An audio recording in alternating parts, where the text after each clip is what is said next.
มาเด้อทุกคนตอนนี้สบาพาทุกคนไปหักชมเครื่องประดิษฐ์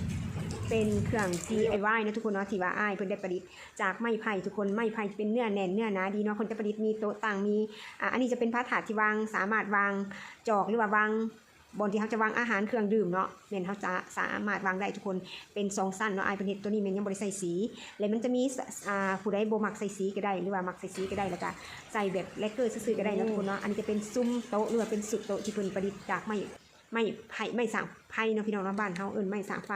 ไม่สางไผ่หรือไม่สางไฟเนาะก็คือต่างของเขาจะมี2หน่วยแบบตัวใหญ่ๆเลยเนื้อแน่นดีทุกคนนะสบายสัมผัสแล้วเราก็มีโต๊ะมีตังยาวสามารถนั่งได้2คนนะทุกคนเนาะแบบเนื้อแน่นดีทุกคนหลังจากนั้นเพิ่นก็ยังได้ประดิษฐ์อุปกรณ์ที่มาใส่เครื่องเพิ่นยังได้ประดิษฐ์อุปกรณ์ที่ว่าเขาสามารถตกแต่งสวนหรือว่าอยากไปเป็น